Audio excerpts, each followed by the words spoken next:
हम सुंदरी सीता सखियों के संग में क्रीड़ा बधे बीच उपवन में आई, दिखाई दिया सुगा सुगी की जोड़ी जो करते रघुबर की चर्चा बढ़ाई। धरातल पे भूप एक रामचंद्र होंगे, जिनके पत्नी का ही नाम सीता पड़ेगा,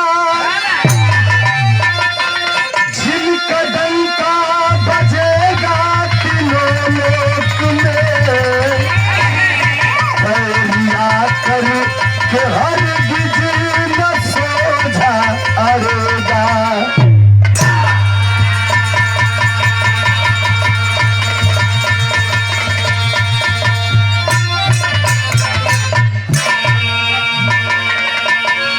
सीता जी कुंवारीपन में अपने सखियों के साथ उपवन में यानी फुलवारी में घूम घूम के अपन फूल तोड़त है, मौज मस्ती करत है, हंसी मजाक चलत बा। तो एकाएक उनकर नजर पड़ल दूठ है सुगा सुगनी पर, जो नर मादा रहा।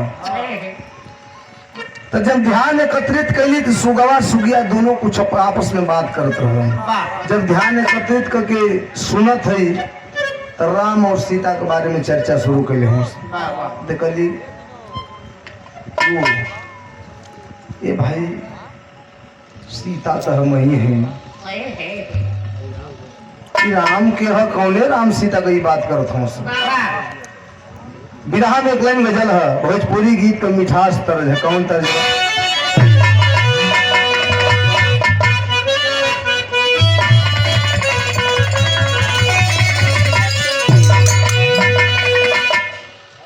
कौनो भोजपुरिया लड़का बम्बैया लड़के से कहता क्या कहे? अरे मिश्री से मीठ लागे, अरे मिश्री से मीठ लागे, अरे भोजपुरिया मिश्री से मीठ लागे, अरे भोजपुरिया एक बेर बनाया रसिया।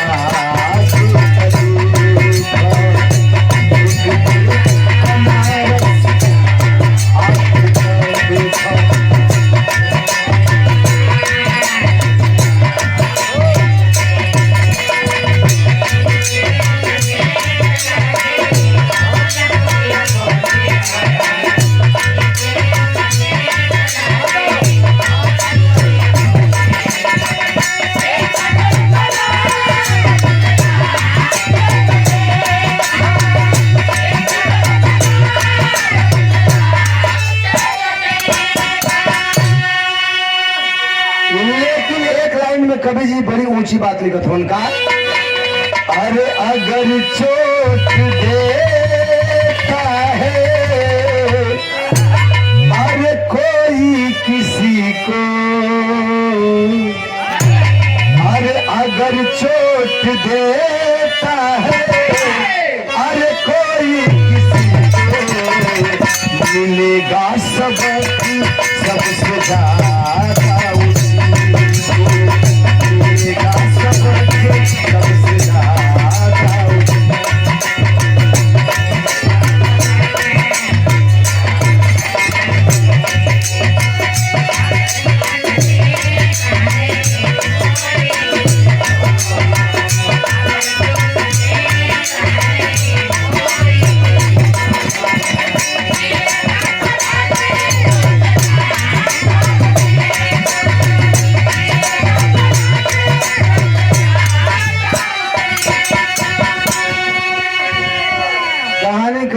शुरुआत मैडम का लाइन से कैसे?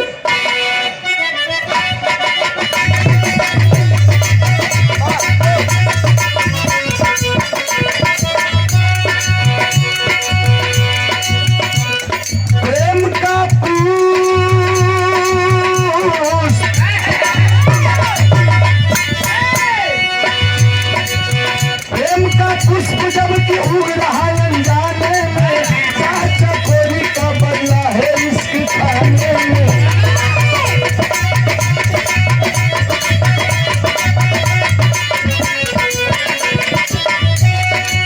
मिलन जब होगी तो दिन भर सजेगी बात होगी, सेठ पे सोहर संग में दिन बदली बरसात होगी।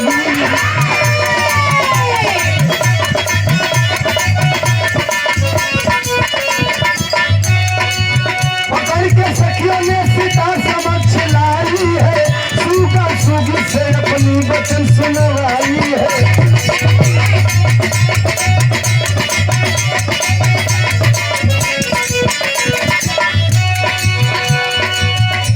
कौन है राम कौन सीता सुकुमारी है, अरे कहाँ से आए कहाँ जाने की तैयारी है। बोले है पक्षी देवी मेरा एक पैगाम सुनो, महर्षि वाल्मीकि है जग में जिनका नाम सुनो।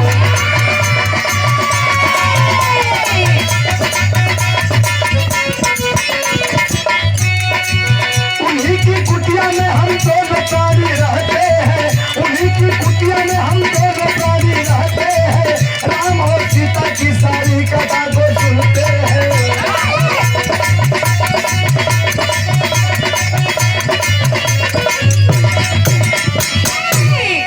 सीता जी जब ध्यान लगोली तो सुगवा सुगिया राम में सीता के बारे में चर्चा करता है।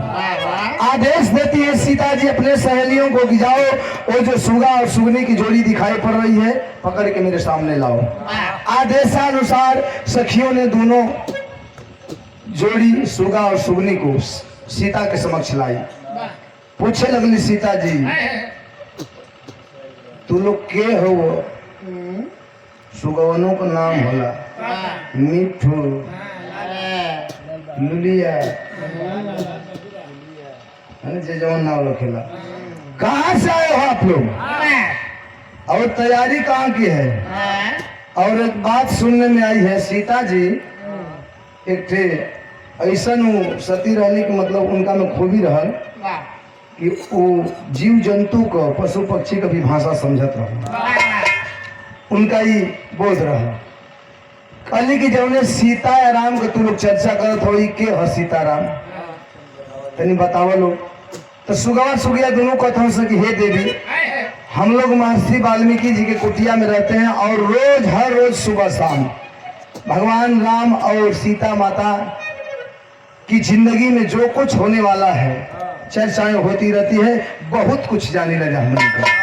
तो सीता जी का धीरे धीरे तनी मैंने बुद्धि चालू न भाई कहली कि सीता तो हम नहीं बानी हो जानता नहीं कि राम से बिया हमारे हुई, लेकिन फिर भी हो सके कोई और दूसरा हुई तनी खोद खोद के पूछ ली। पूछा थी कि तनी बताओ सब के हो मैंने आदमी ने कहा खिलोर खिलोर के पूछा था कहो वही नहीं तो बताओ था से सुगिया सुगिया का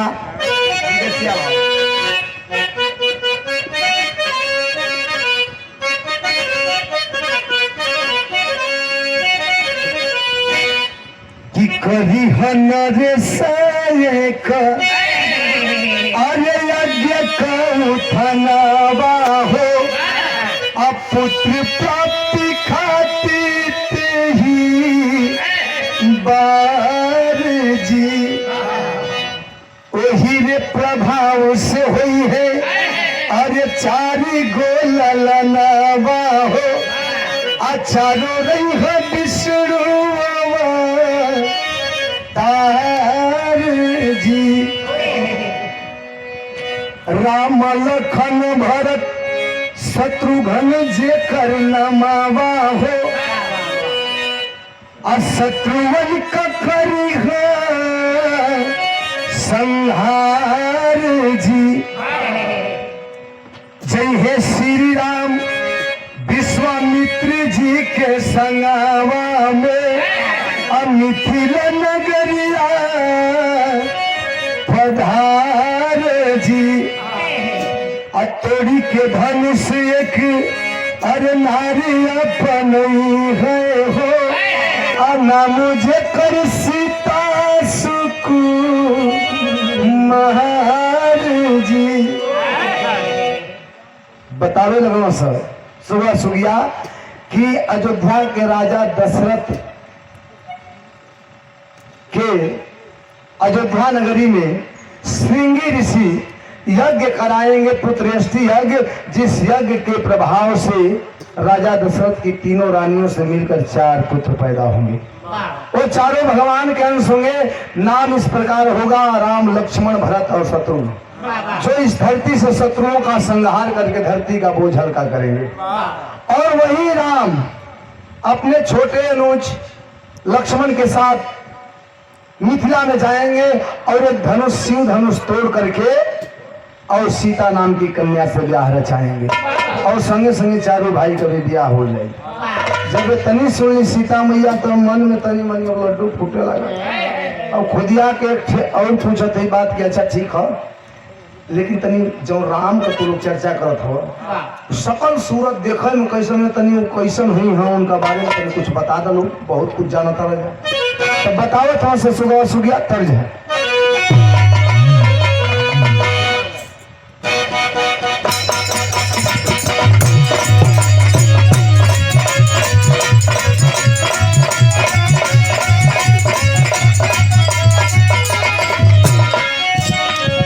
भैया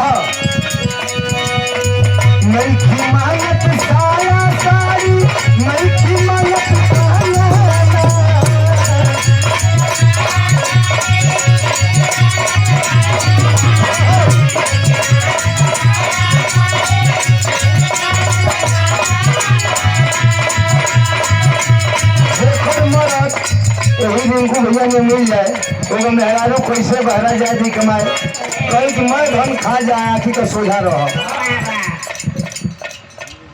धन खा जाए आखी के सोझा रह। का कहे नहीं खिमानत साया साड़ी, नहीं खिमानत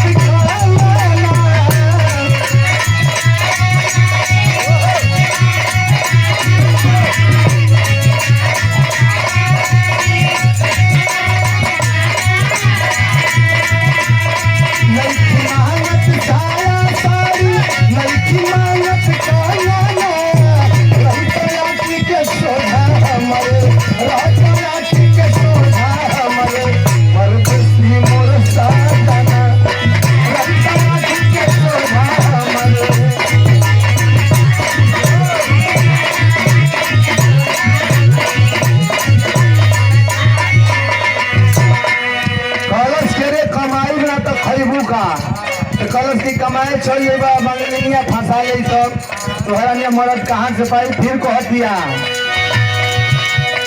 कहाँ फैको साया साड़ी, कहाँ फैको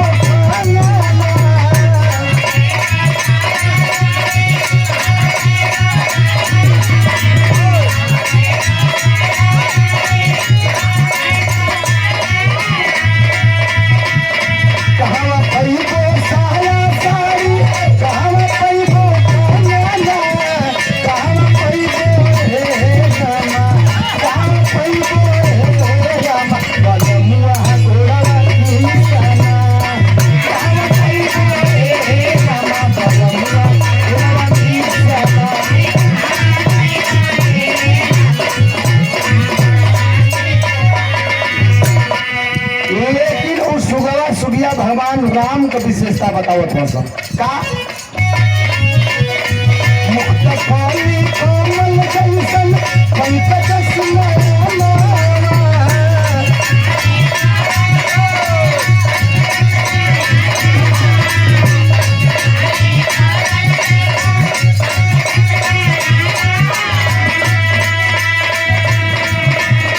मुक्त पानी कोमल जैसन पंकज सुनैना,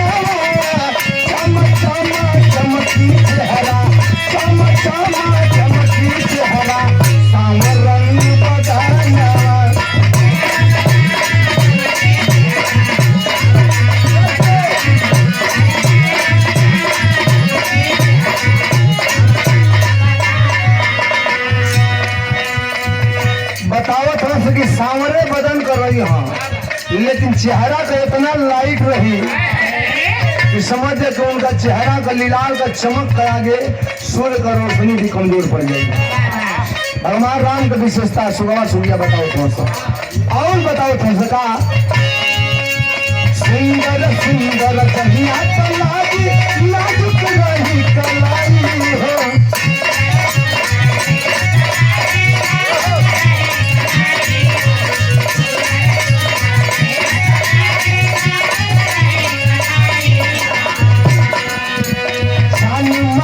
जब जब मुस्कुराई है भला क्या उनके लाई हो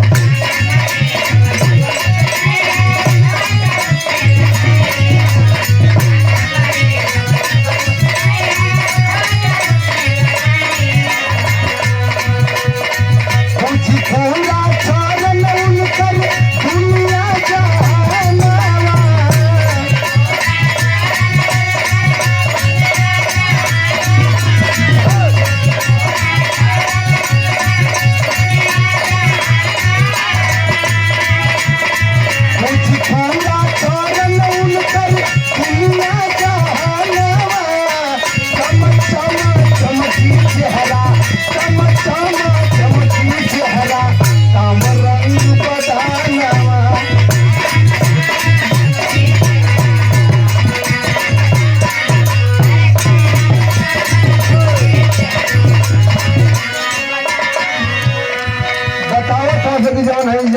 कर रही वो खूबसूरत जान जैसे केदली का खंभा नहीं है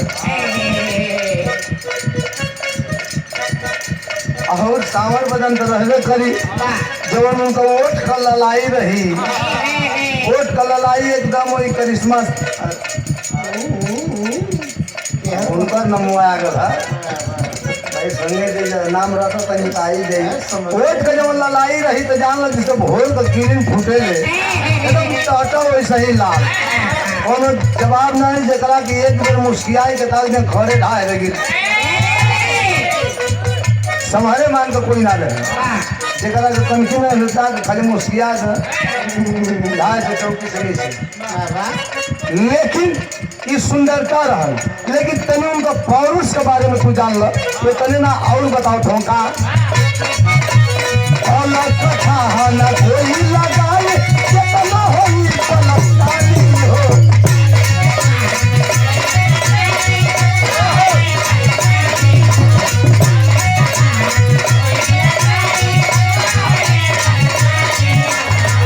धन होई है बहरू पकड़ानी जबनी है घरवानी हो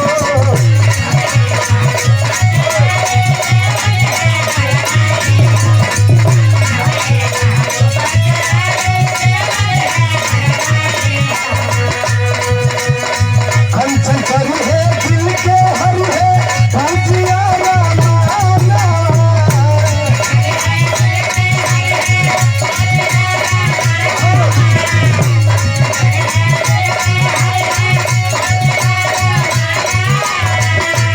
कंचन करी है दिल के हर है भजिया रामाना चम चम चमकी चेहरा चम चम चमकी चेहरा सावर रंग बदना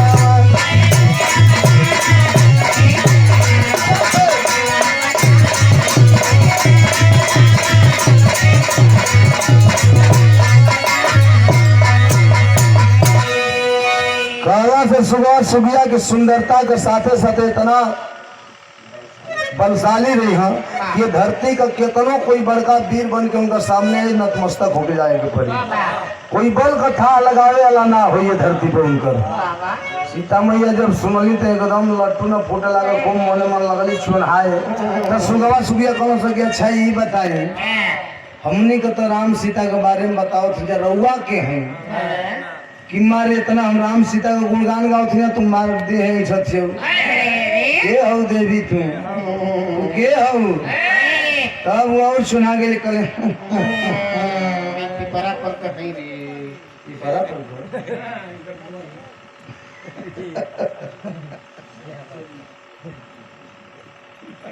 खाली स्थान भरत हो ना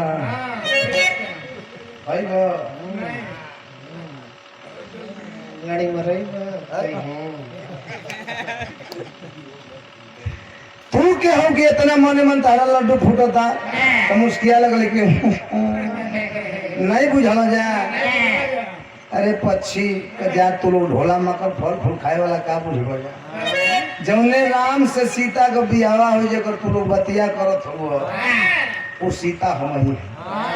बार सीता वो सीता हम ही है। बार सीता हमके देख के मत सुना। मार पथवा हम ही है। अरे तो एक्टिंग बताओ ते सीता जी करी वो सीता हम ही है। आज जब तक बियाह हमारा राम से हो नहीं जाई तब तक तो दोनों प्राणी हमारे कहे रहो। जे वही कहली कि दोनों प्राणी बस सुगवा पखिया फैला के देखी कहे होते हैं रे ओकर झटका लग गई। जोर खाए लगल का जो नहीं खाता ओकर परेशानी ओकर बढ़त है। मिर्गी आवत है मिर्गिया तो होकर सुना पखिया पसार के ही तरह चरनिया पर गिर गए। आ चरौरी करत का कहे तो पंजाब फंसा जाला आ गोड़वा पर गिर आ चरौरी करत का कहे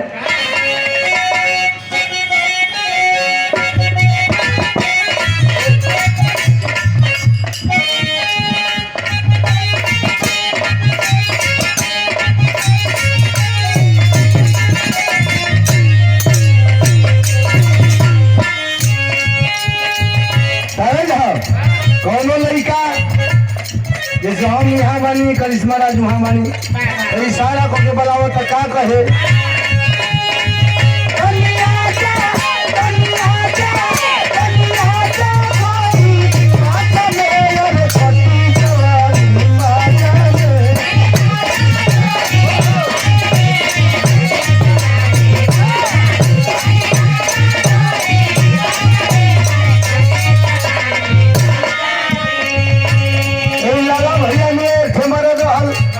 कौन मदद से झगड़ा हो गई तो वो कुछ मेहना और मारा था कि चले ना आए अगर नवे ट्रेन तो हाल बा तही वो सीधा साधा बेचारा वो मेहना मरलो।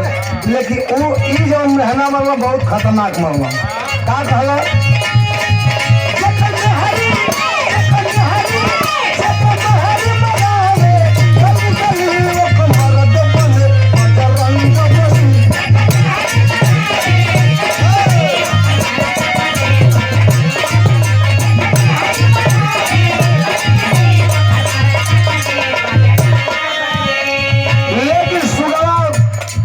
पंजा फसाई के पाप फैला के सीता जी का गोड़े पर गिर के अरदास लगाओ तो कहे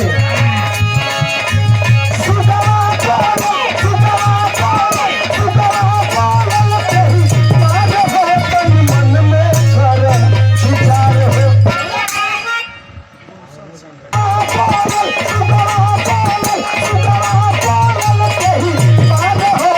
मन में विचार हो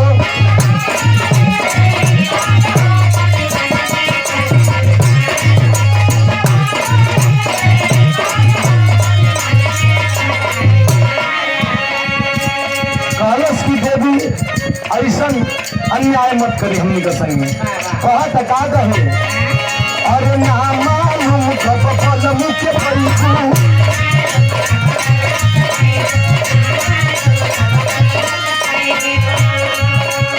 अब तक से खाए के मुरैकू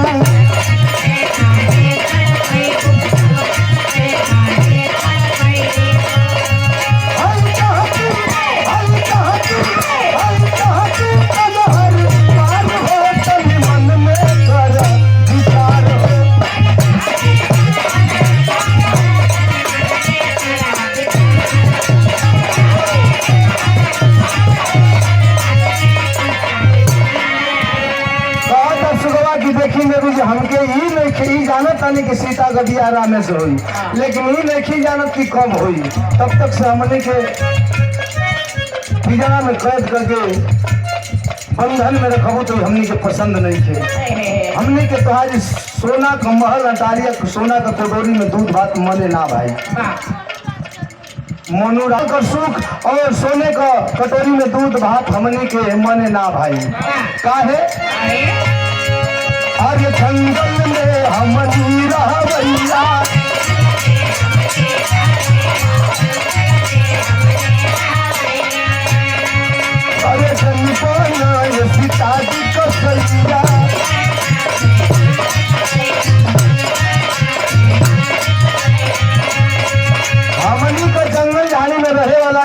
पक्षी हैगा तो आज सोना का महल और सोना का कटोरी में 36 प्रकार का नाश्ता भोजन हमनी के मने ना भाई। हमनी का जंगल झाड़ी में जब कंद मूल फल फूल मिलेला वह खा के खुश रह जाए। आ एक थे तकलीफ और सुन ला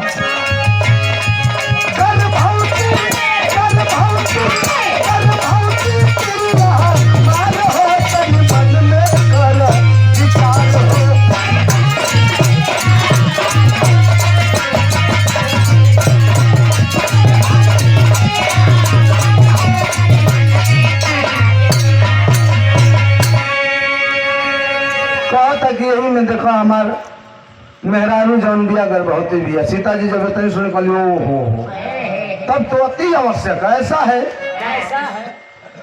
आराम करने की कि इसे आराम की जरूरत है और सेफ्टी चाहिए। ऐसा कि तुम अगर ज्यादा तुम्हें परेशानी तुम जा सकते हो, इसे मेरे पास रहने दो।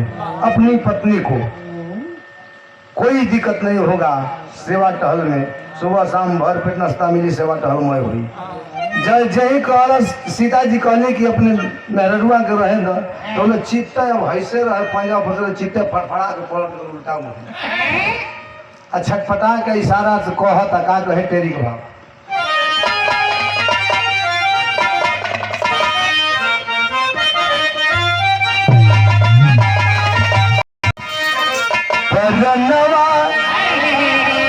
कैसे मानी होशियार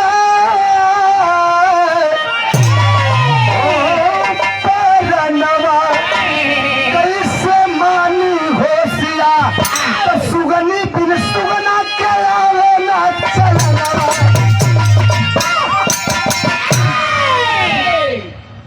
सुगनी बिन सुगना के आवे ना चैनवा परनवा कैसे मानी होशियार। हम अपने बीबी से दूर रह के ना जी पाई। सीता जी कहलिए ढेर फड़फड़ो मत ना तो धक पके चार नोच दे। तू रहबे ना करबे करा के कम से कम रहे दे अने तो के जाए के बच्चों लेकिन ई रहे। अब सुगियो बेचारी के बर्दाश्त ना भइल। कलश की देखी यार रुआ ठीक नहीं कहत कहलिए रे तोर तबीयत खराब है तू शांत रह तू मत फड़फड़ो चुप रह। ढोला मकर खाए वाला तो के दिया त सुख तो कहत रुक नहीं रहो हां चुपचाप रह।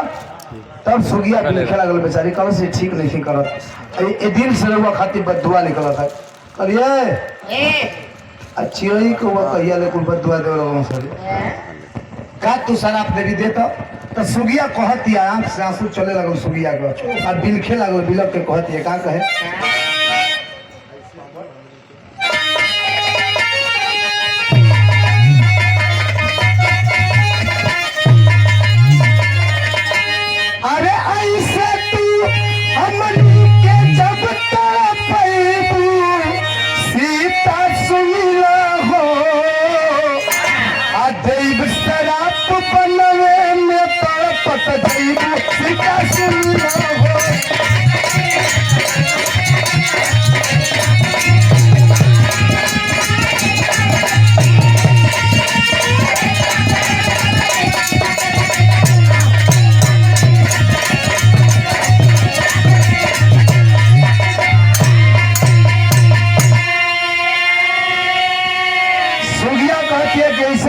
तड़पैबू तो दिल से तुम्हारे खातिर बदुआ निकला था। सीता जी कहली आगे बढ़ का बदुआ देते तो सुगिया कहतिया कि पति से अलग जब की करबू पैबू उहे परिणाम हो अगर भौती हो के पछतैबू छोड़ के आपन दाम हो। हमके जवनावस्था में हमारे पति से अलगा करता रू जुदा करता रू एक समय आई कि तू भी गर्भावस्था में अपने पति से अलगा होके और खून के आंसू रेबू कह दिया अरे जैसे रोवतानी ओइसे रोइबू सीता सुमिला हो जीवन भर पिरहिन के गठरी धोइबू सीता सुमिला हो। जैसे हम रोवत हैं एक दिन तोहरों के खून का आंसू रोए के पड़ी पहले कि अब तू बोले लगली शांत रन तो नोच देवे को पक्षी कटरा के मर जेबू लेकिन कभी जी आल्हा का भाव लिखत हूँ, आखिरी अरदास कर हूँ दोनों प्राणी सुगा से।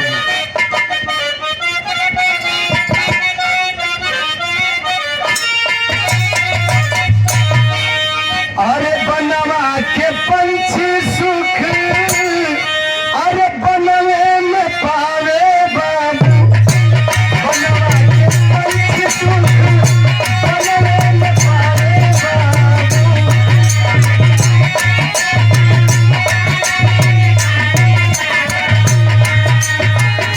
उसियाला पार डाले जंगल में पाए,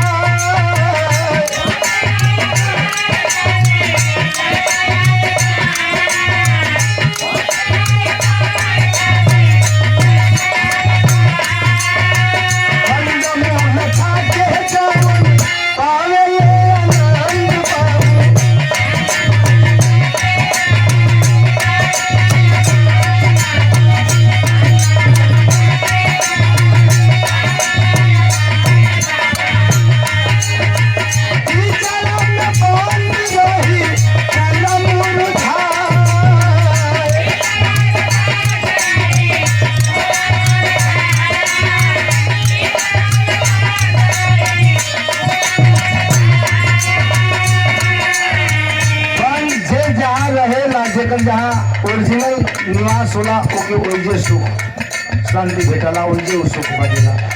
हमन के वन झाड़ में रहे वाला पक्षी हिंजा और हमने के वन से बढ़िया जंगल झाड़ से बढ़िया तुम्हारे सोने के महल नहीं चला तो लाख सुविधा बा, लेकिन हमने के मन नहीं के बावत हमने के कंद मूल फल फूल खा के खूब बढ़िया से रही लगे। हमने के संग ऐसा अन्याय मत करो। लेकिन सीता जी कोनो सुनवाई नहीं करत है। तब कोई कैसा पशु गिरा प्राण तेज धैर्य पंचो,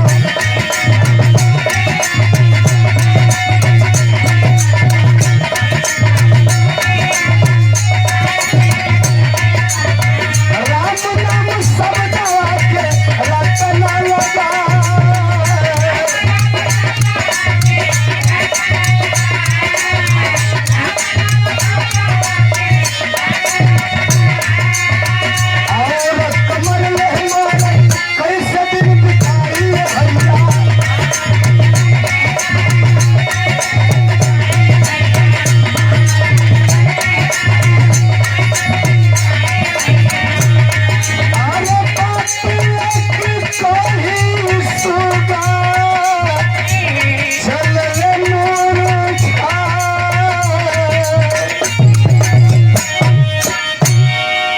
सीता जी सुने का तैयार ना है।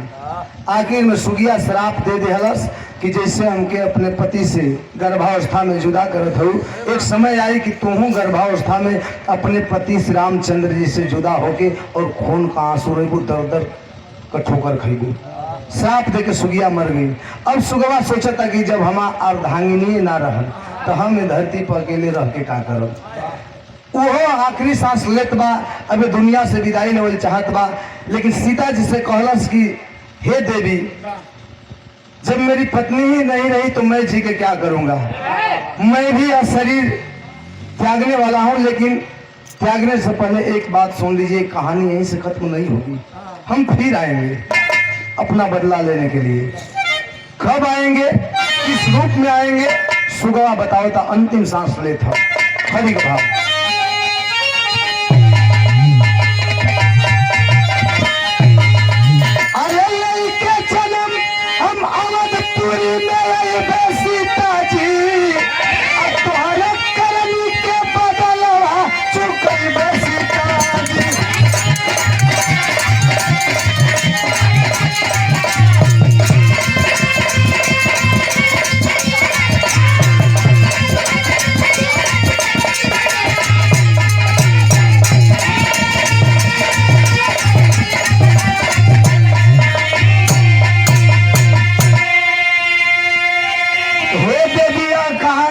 समाप्त नहीं होगी। हम दोनों प्राणी फिर आएंगे अपना बदला लेने के लिए अवधपुरी में। सीता जी कहले कि ठीक बा, बस तो कौने रूप में बस हम चिन्हब कैसे, मर गई जल्दी तुम कह के निकल। दया नाम का देवी है, लेकिन दया नाम का हतनो चीज नहीं थी। बताओ तो सुगवा, धोबी धोबी रूप में हम अवधपुरी में अइबे, अरे मौका पाके रामचंद्र से अरे ताना बात सुनेबे।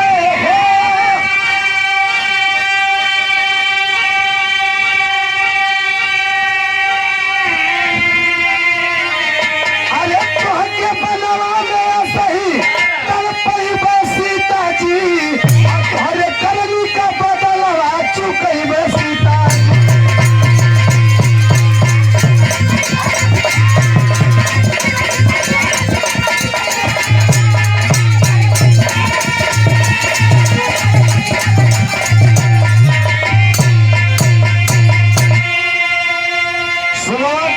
फिर हमने का आवल जाई, हमने का रूप रही धोबी, धोबी का रूप लेके आवल जाई।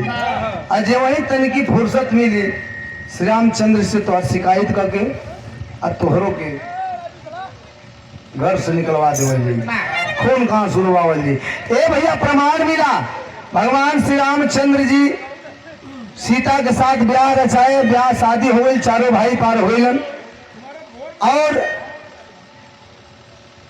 सीता माता के रावण चुरा के लेके चल गए लंका में, और सीता जी के लियावे खातिर लंका पे चढ़ाई करके रावण के कुल के नाश करके सीता जी के लेके ना अग्नि परीक्षा लेके ना अयोध्या में दो बेर अग्नि परीक्षा भई, सीता जी के लेके ना राजपट भई, राज रजत हो सीतो जी अपन मार झमकावत चमकावत है, वो दिन भुला गेल बनी अपन। लेकिन उहे सुगवा सुगिया धोबी धोबीन के रूप में जन्म ले ले हो सो, वही राज दरबार में अयोध्या में अपन पौनी परजुनिया बन के जियत खात हो सो, ताकित में रोज रह सो। पहले तो काने काने धोबिया जब सुगवा धोबी बन रहे, काने काने पूजा अयोध्या में सबके कान में डाल दो दिए मर्दवा कहीं तो बताओ भगवान राम राजा बाड़न। लेकिन ठीक बा, लेकिन अब सबके एक दूसरा के भ्रमित करत है कि जीवन में हारू दूसरे देश में कई साल रह के, एक दो साल नहीं कई साल रह के आयल बिया, वो कैसे पवित्र हो सकतिया, राम कैसे रखले बना तनको उनके मतलब अफसोसो नहीं। अब ये बात काने काने काने काने लागल चर्चा हो। भगवान राम अपने राज दरबार में राज रजत हूँ, उनके का पता बा, कोई तो हिम्मत ना कि जाके कही उल्टा सीधा ऐसा बात। धोबिया ताकित में रहे दोनों प्राणी, एक दिन देखा सकी अकेले बैठल हों अपने महल में, धीरे से एंट्री कर दे, प्रणाम प्रभु प्रणाम, प्रणाम प्रभु, आशीर्वाद आशीर्वाद होई, दुआ हुआ दे हम ओकरा बाद धोबिया कहस कि हे प्रभु आप तो महान हैं, आपकी लीला अपरंपार है, आपने जो इस तीनों लोक में कर दिखाया, चढ़ावत हमें पानी देते, आपने जो कर्मात कर दिया है इस तीनों लोक में कोई वीर नहीं है। लेकिन एक चिंता का बात है प्रभु, हम कौन चिंता का बात है?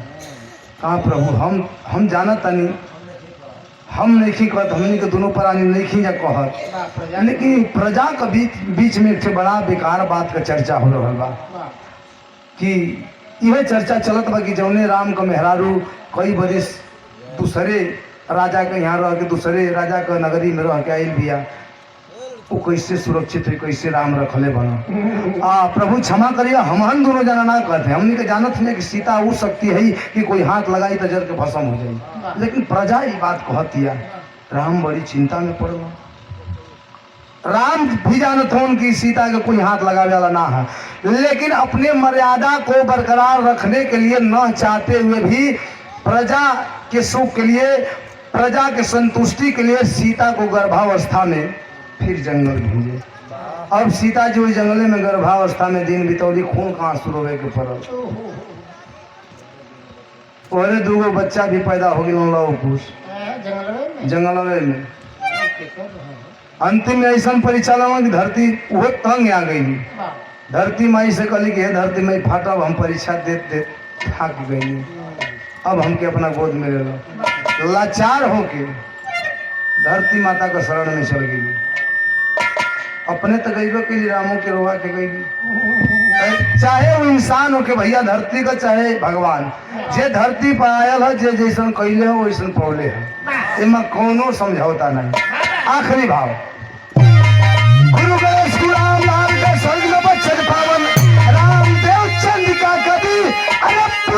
श्री राम खेलावा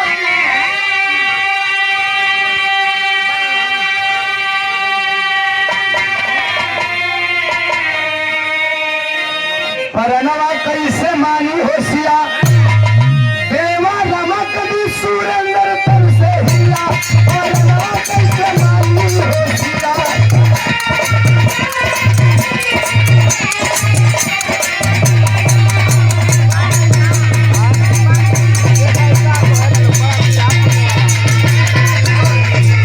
पिंटू करेंगे मास्टर